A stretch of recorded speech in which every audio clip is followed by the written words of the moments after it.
You are listening to Aim Higher, a Catholic podcast designed to instruct and to encourage the daily practice of our faith.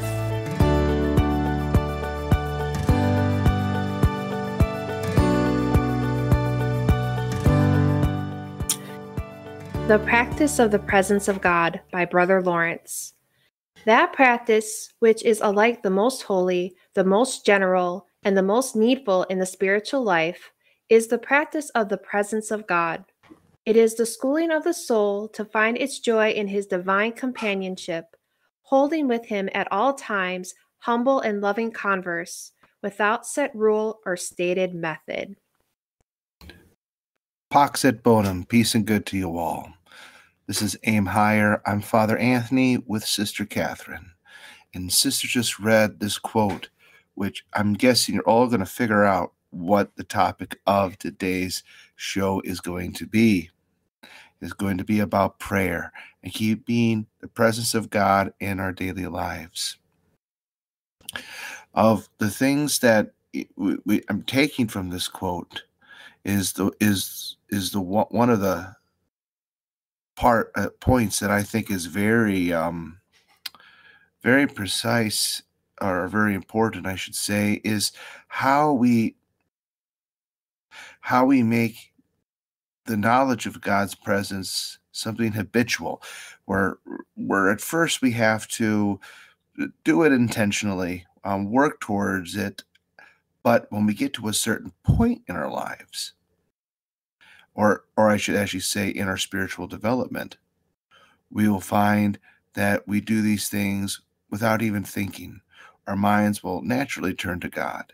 And this should be something that we want to make a part of our daily lives, because keeping God there, keeping God present is so very important. And well, Sister, it's a beautiful quote. Now, what are your first thoughts or impressions from it? Well, I really like the concept of without a set rule or stated method, because I think sometimes, well, probably a lot, we all tend to get in our own way. Yep. And because we do that, we either put off what we ought to do, or we don't complete what we ought to do.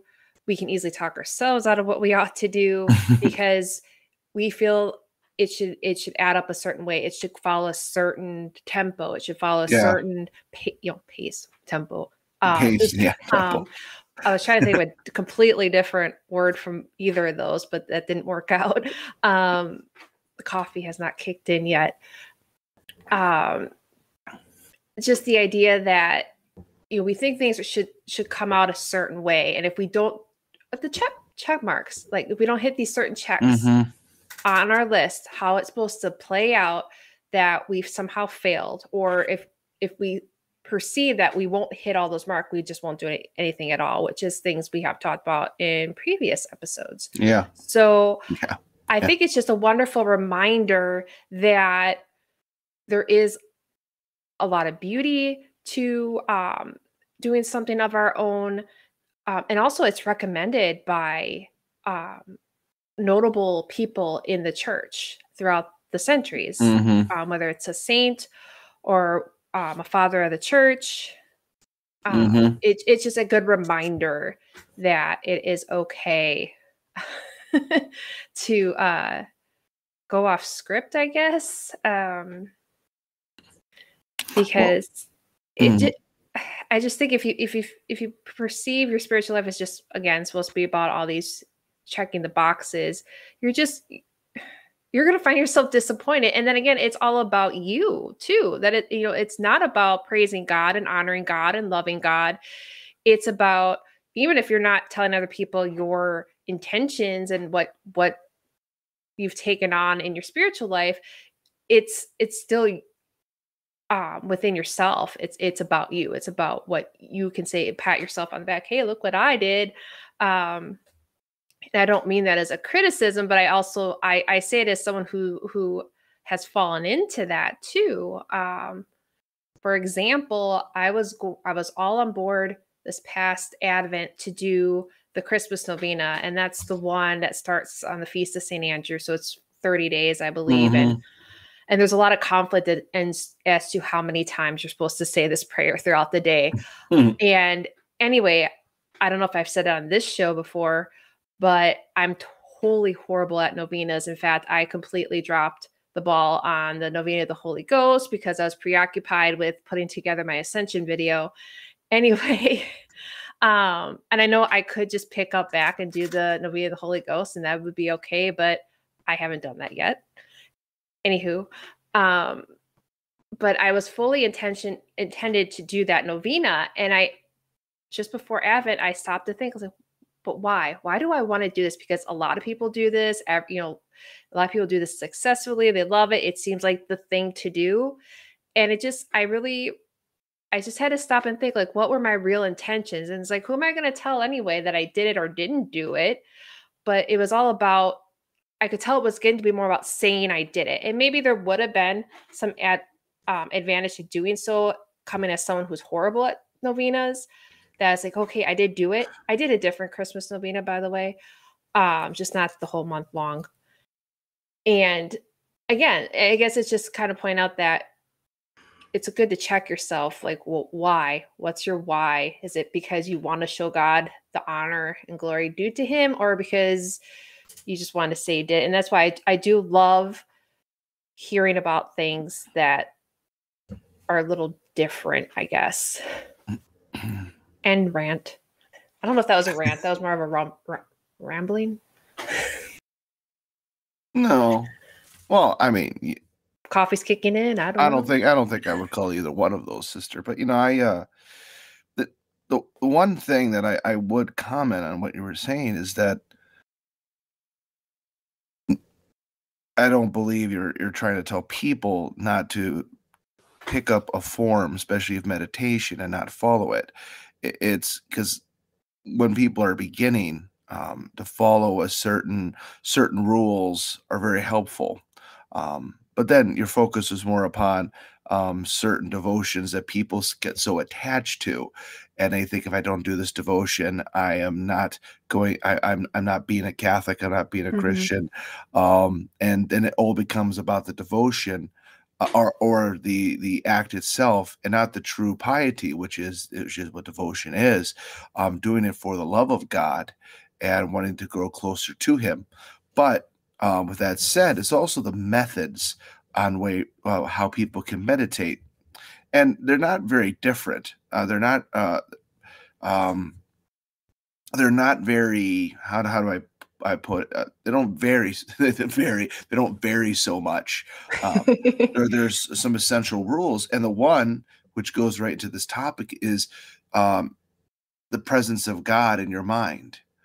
There's one meditation that I follow. It's designed particularly for priests, written by a Franciscan, and the thing is that they give like these 5 rules to meditation. And the first rule is, and I think you'll find it practically anywhere, the first rule is put yourself in God's presence. Imagine that God is there before you. And if you are in church and you are before the Blessed Sacrament, that's so much easier because you have your faith in the Holy Eucharist. So that adds to it. But I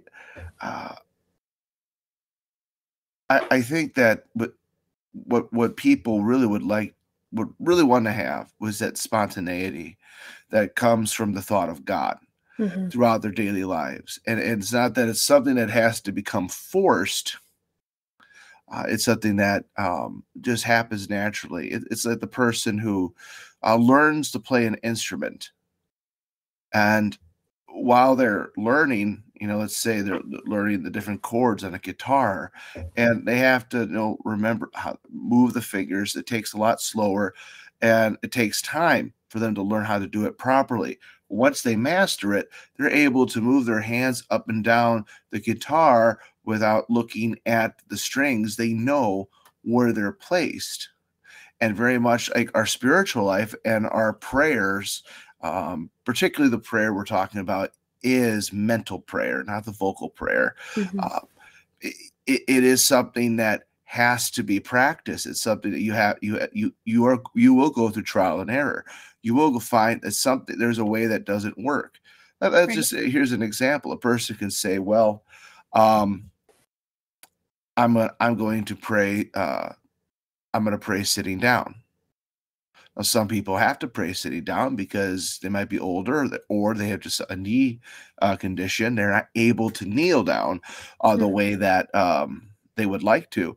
So they have to sit. But if you have a person who just doesn't feel like kneeling or standing and they fall asleep, well, it's really not the best position for you to be in. Yeah, sure. I have been in a situation where you get up early and you're studying all day, and you're doing a whole bunch of work, and then you get to pray in the evening rosary, and you are falling asleep kneeling. So it does happen. But then Mhm. there's things that you need to tweak, and it could even be that where you pray, a person might uh, pray in a living room. Well, that place can be very distracting. Not saying that the people will be present, but things that are often done in that room, or things that you may plan that you're going to do, or there could even be a television in that room, and the temptation to watch a television. All these things. If that becomes a distraction, like you have your computer, that's where your computer is. Um, Well, I'm y- even just thinking, like, if you're sitting in a certain room and you see dust or, "Oh, I need the dust over there," or I found that vitamin that was dropped during breakfast sitting there under the table. oh, Uh there it is. Still good. 5-year rule. But it's the you look at these things and you have to say, well, maybe this room isn't the best for me. I mean, I Mhm, could go to a really ridiculous example and say, don't try to play in your game room where you have all these different, you have a pool table and a hockey mhm. table, and you have a PlayStation or Xbox, whatever the kids play now these days. Um, Nintendo, the original Nintendo, the one that you had to blow into it in order for it to work. Ah, yes, Yeah, yes. that's I don't great. know why we believe it. I mean, it worked, at It least worked, but it could have been a false perception I think of that. We so. thought it was working, but we were actually making it worse over Mhm. time. I don't know. I have no Mm, idea. I think it was just dust. But anyway, if you're going in that's not the place to pray. right. You want to find a rather neutral place. Now, of course, hey, Father, I live in an apartment, we have my family there, and we have this small house. This is the only place I can. Well, then you'll have to make it work. But if Mhm. you have the luxury of having a room set aside, even if it's just a small den or I mean, heck, Closet. your closet, a laundry room. If it's someplace that's quiet that you can pray, then that's the best place to go. You want to make sure you're not just in a good position, kneeling, sitting, or whatever, but in a good place for this, and to continuously doing it in that place Mhm. when it comes to meditation.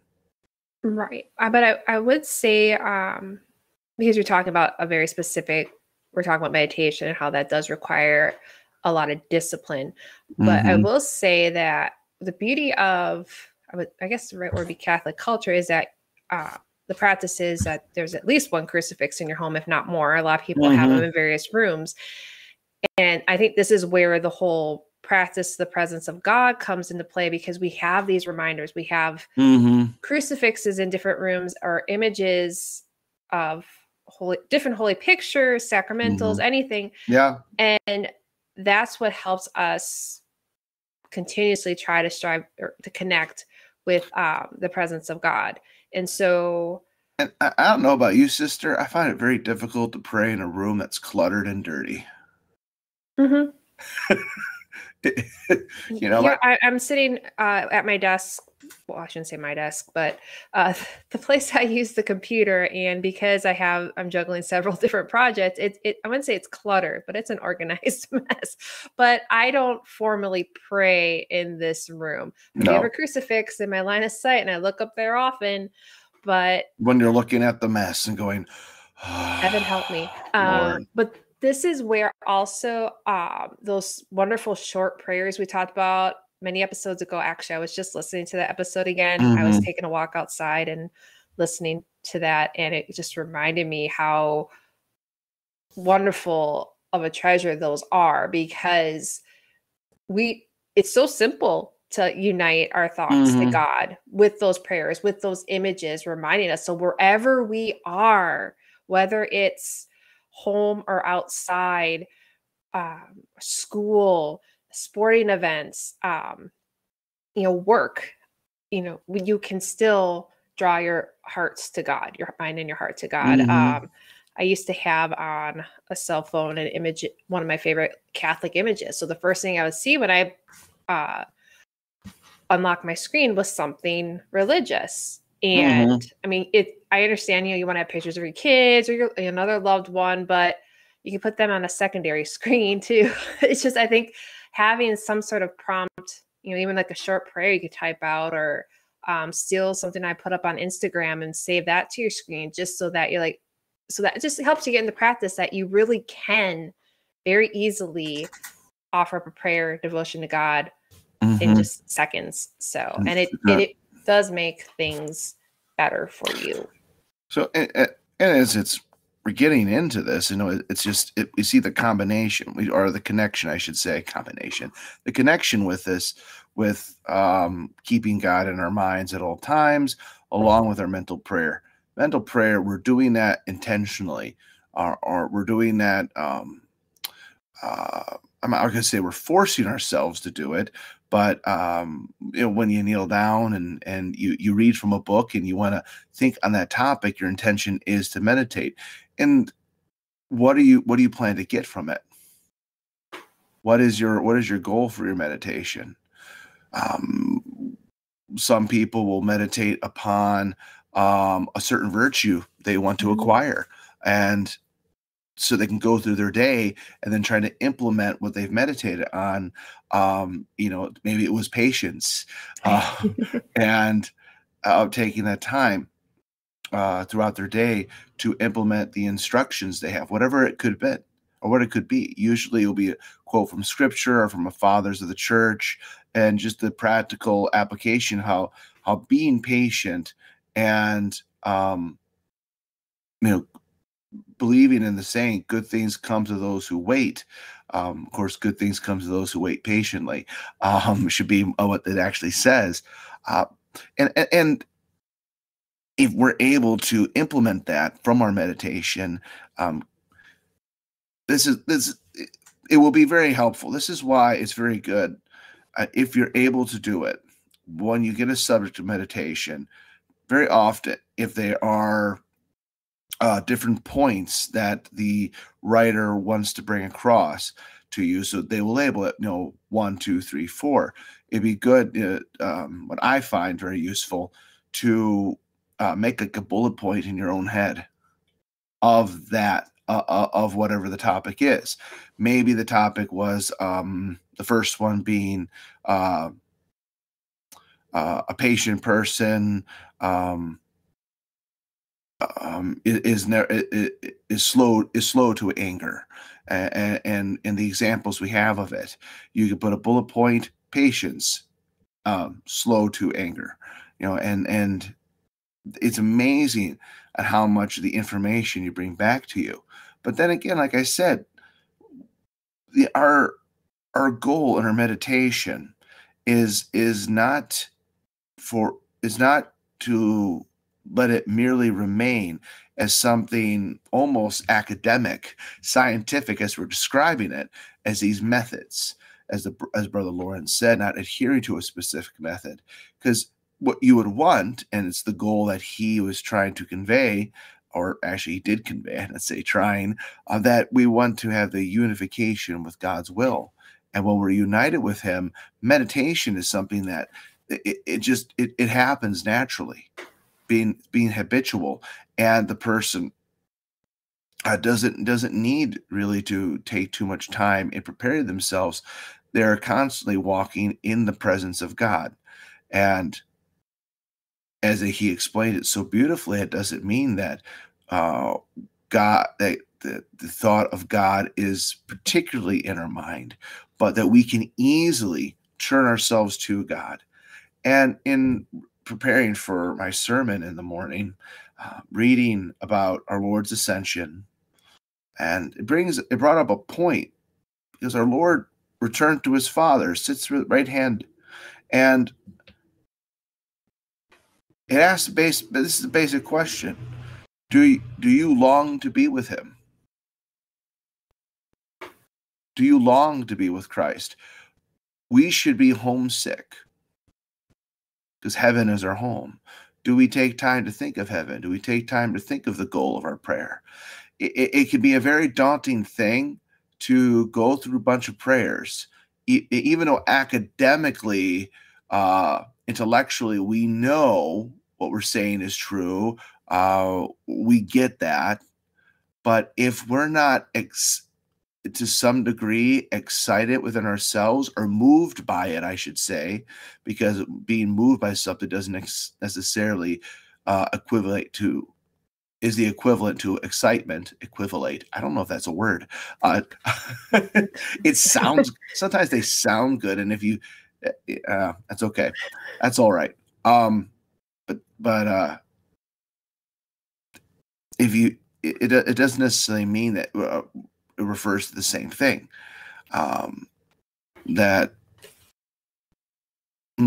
Sorry, I lost my thought. That's why you shouldn't do any send those side thoughts to it. But the point of getting at here, though, and I'll have to backtrack a little bit. But the point we're getting at is that the person should come to realize that a certain amount of spontaneity in their prayer, and finding the joy in the simple things in life. And we need to marvel at the mundane again. Mm-hmm. It's like reading G.K. Chesterton, and as he pointed out, as like we should be more interested in that a person has a nose than having a Bavarian nose. We should find it more interesting that not just because we found something funny, but that we have the ability to laugh. It's something that we all can do. It's the peculiarities of what we do is what we focus on. But the thing that makes us all human, the thing that unites us, are similarities.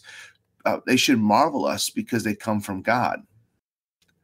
And being our creator, he wants us to use these things in whatever way we can to draw closer to him. And I love what I was reading about. We should be homesick for heaven. I like that a lot. Really, I like that longing. We really need. I mean, the people ask the question. I talked to someone recently about death, and it's like, can you desire death? It's like, yes, you can desire death, but it all depends on what your reasoning is. Right. If you want to die merely because I just can't take this world anymore, and then you fortunately take your own life, that is not the intended desire, because you are giving up. But to desire death so you can be with Christ, so you can be with him for all eternity, that is certainly a very good reason to want to die, because we are pilgrims after all in this world, and we have to remind ourselves of that. And it's through our meditation, our prayer, our turning our minds to God, that the reality really jumps out at us. But we have to take the time. And one thing, sister, I'm sorry, I'm kind of taking up a lot here, but one thing that I see is that people will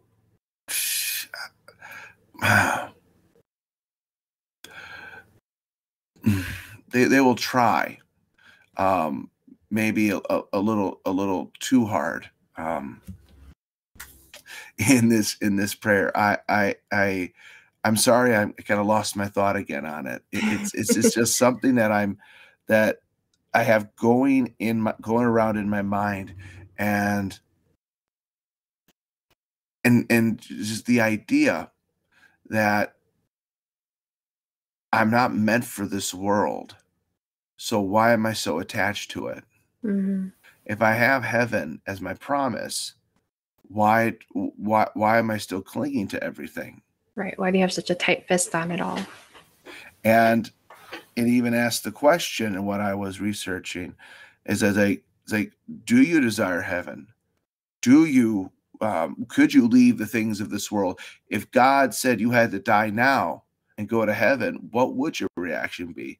We would love to say ourselves, we'd be like the saints and want to go and open up our arms and I ready will to be be done. accepted. I will be done. But how many people say, but not yet? Yeah. You know, how many people say with King David, my heart is ready, Lord, my heart is ready, but not yet. Not yet is one of the worst things we can say in our spiritual life. Not yet. I want to be a saint, but not yet. I want to rid myself of the sin, but not yet. It's that keeps us growing. We procrastinate our spiritual life, and when we do that, we crumble it. The foundations will come apart, and we will find ourselves not longing for heaven. And keep in mind, this is not like the Catholic who is lukewarm. They have other issues. We're talking about those who have a certain amount of a certain amount of I hate when you have that one word you're trying to think of, a certain amount of spiritual awareness. And you want to be better. You desire to do more. Mm-hmm. Those are the people. And you want to get to that state. If you're not there yet, you want to get to it. You have to pray to God for the grace for that, and not wanting to let it go. And I think that's the most interesting thing, is that we get the presence of God in our minds, and for some worldly reason we let it go. And remember, it's not a perfect knowledge of God. We do not have the beatific vision encompassing our entire being. So it's something that we have to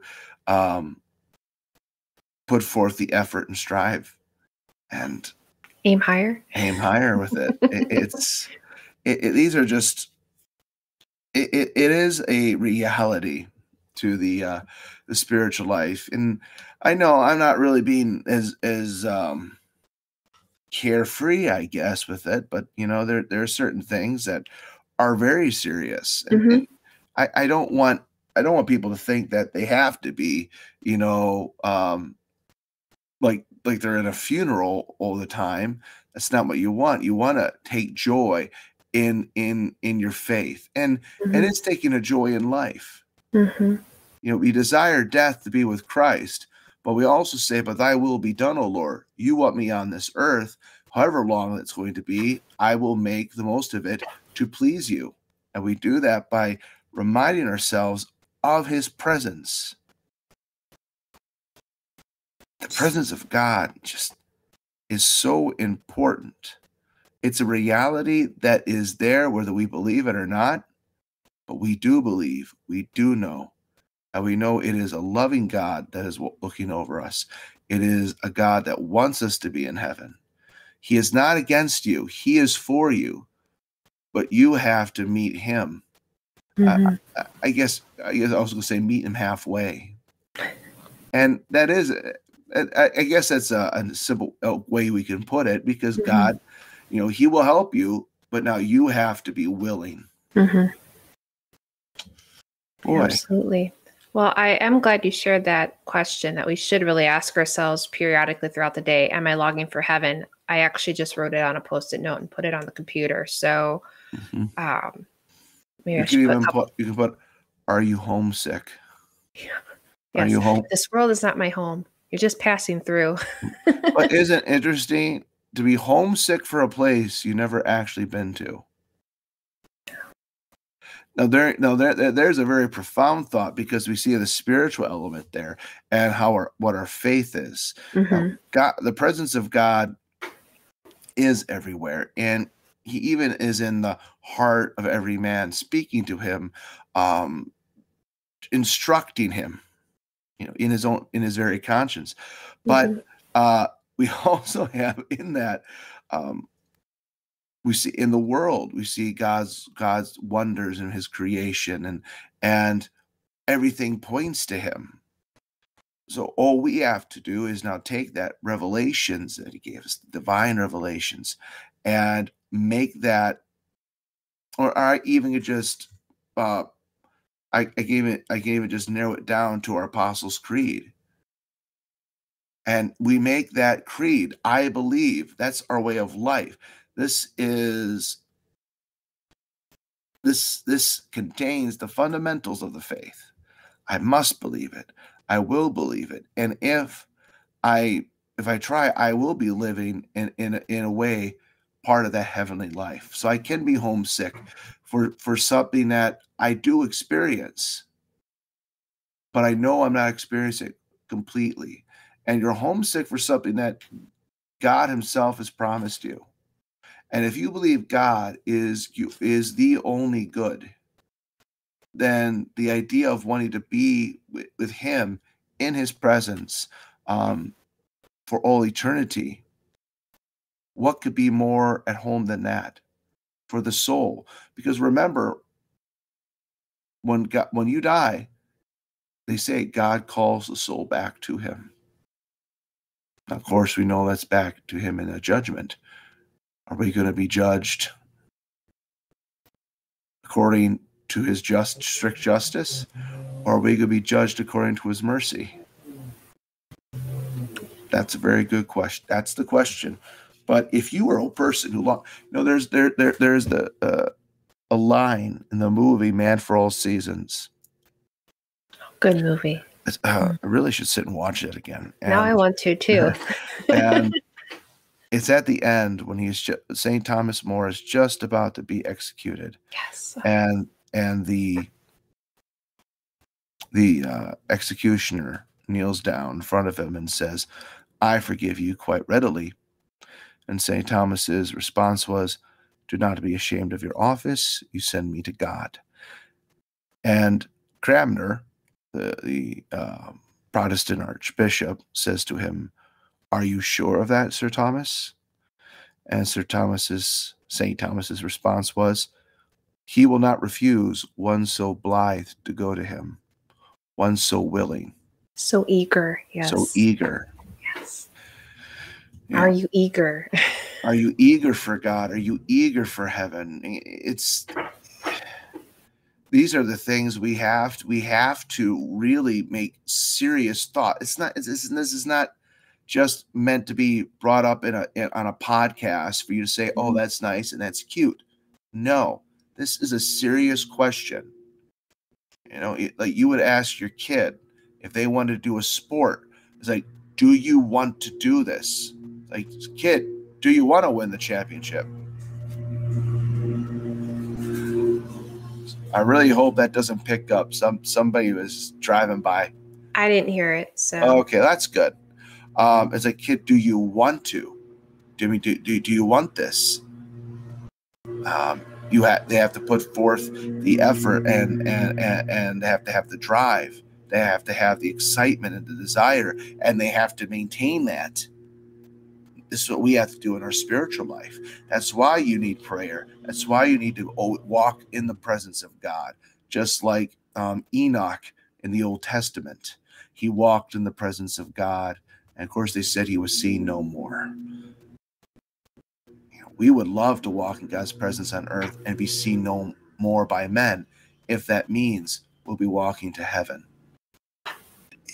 is this, if you don't take the time to consider heaven, you unfortunately will fall short, because your faith will just be a grueling duty to you. Mm-hmm.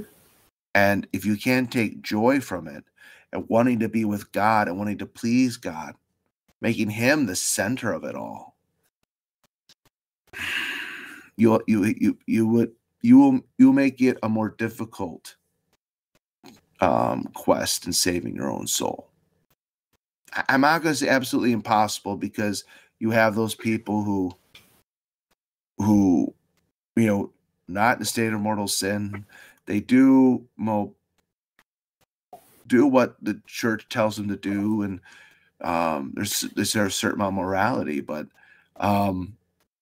those no souls will definitely be going through purgatory. Most of us will be going through purgatory if we are saved. But if you want to experience heaven now, and to realize what it is that you are striving for, you have to take the time to think about it. Be homesick. I like that a lot. Well, so sister, did you want me to read that other passage? Yeah, let's read. There was another one. I really liked it too. Okay, and actually, I had the name of the father wrong. It's another Jesuit, but just a different one. So that's okay. I will.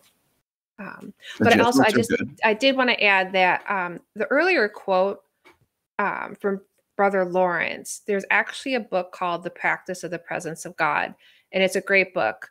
I will add a caveat that I actually have not read the book, but I listened to the audiobook. You can get that on LibriVox, The Practice of the Presence of God. They have two options of narrators. I actually prefer the young lady that did the reading over the gentleman. So, but your choice. But it is a really interesting audiobook. It isn't very long either. It's just certain letters that Brother Lawrence wrote throughout later in his life. In the presence of God. Yes. I've listened to it several times. It's a great thing to listen to if you're cleaning. That's a key word. Practice. Everything's practice, isn't it? So just if you're looking for something new to listen to, or if you can find the book and you like to read, I do too. It's just not always feasible. So audiobooks are awesome. Yeah. Anyway, so our podcasts. Podcasts are great.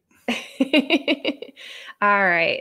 So this is titled The Presence of God, and this is by a Father Considine of the Society of Jesuits, or Society of Jesus. I'm sorry. That's there. Jesuit. You go.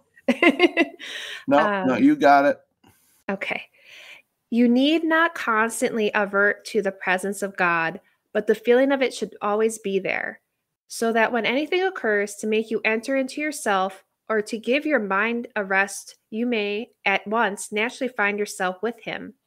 Gradually, your mind will fly back to him whenever it is freed from other business. So.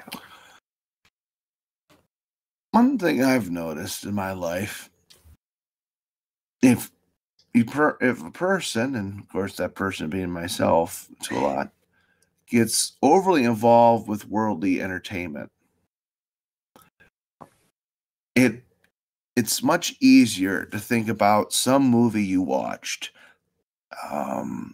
maybe even just a few days prior, because you have those images in your mind. It doesn't take any effort. It had an impression upon you.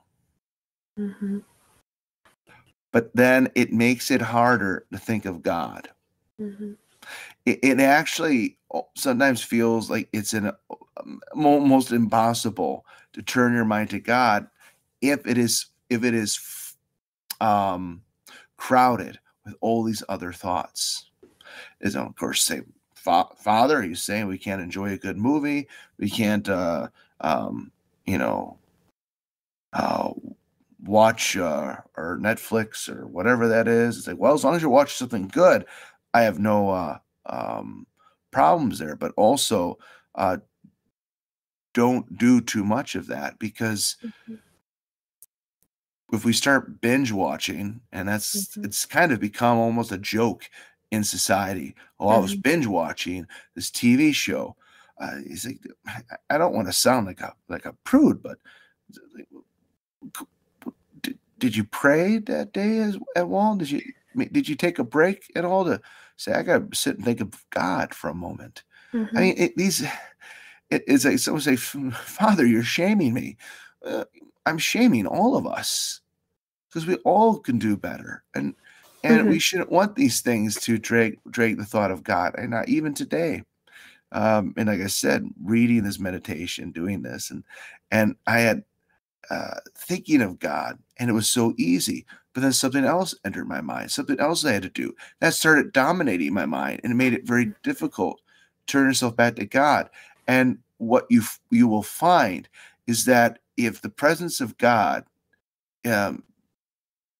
is chased out of your mind, now, like the Father here said in his reading, you don't have to really force it all the time. You have to let it kind of happen naturally, which is beautiful, which is what you want.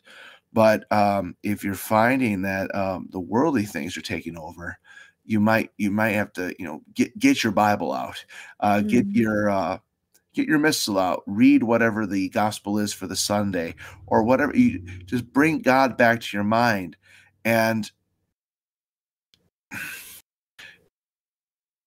it's just, you might be missing out of certain truths that become more and more meaningful to you because you're so taken up in these worldly entertainments.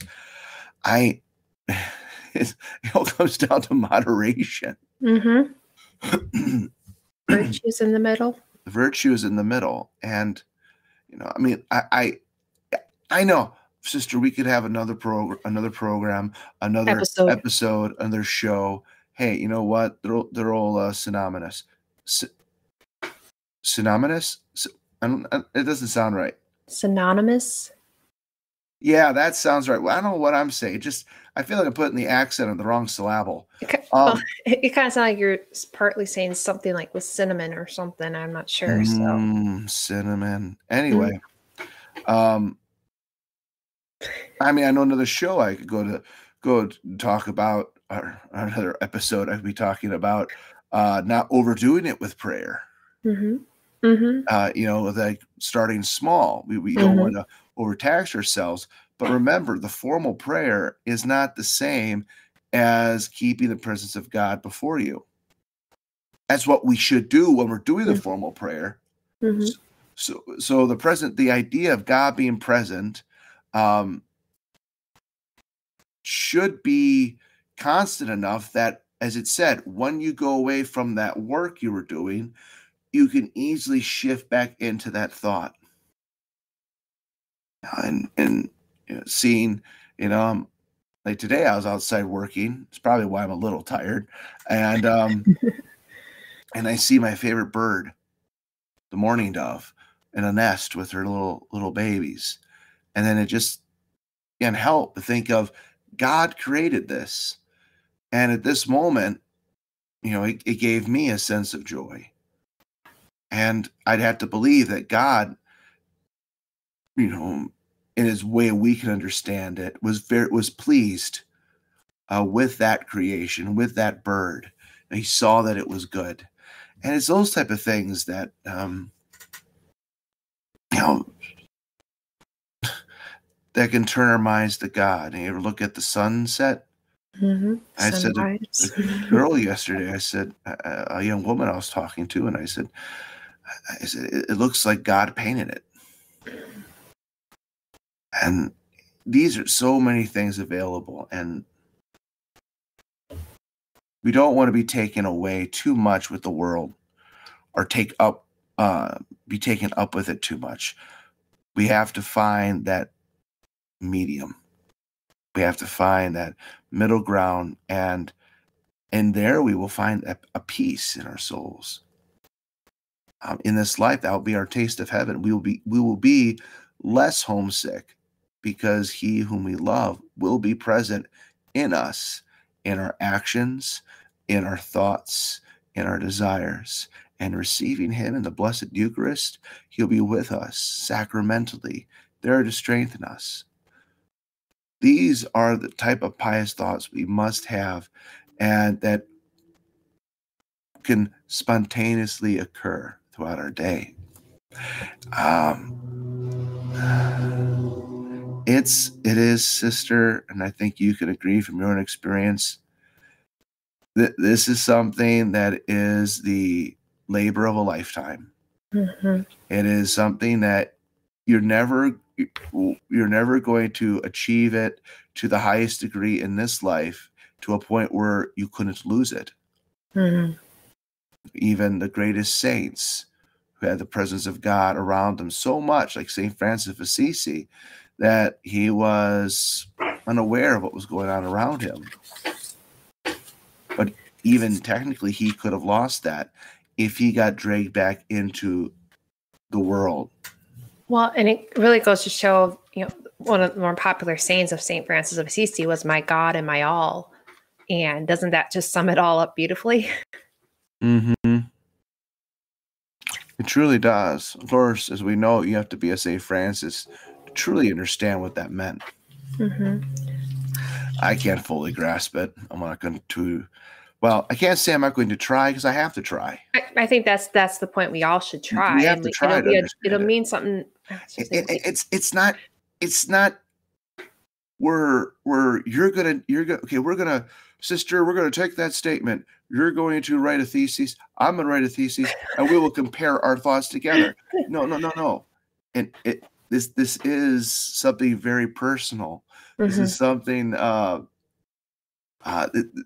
This goes beyond just mere intellectual fact. This is the uniting of two persons, the soul and God, and that's what we have to strive for.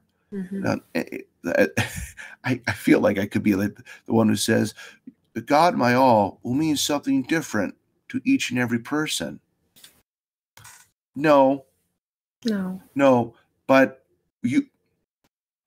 how you may get to the final result might be different. The journey of it. The journey, but the destination will be the same.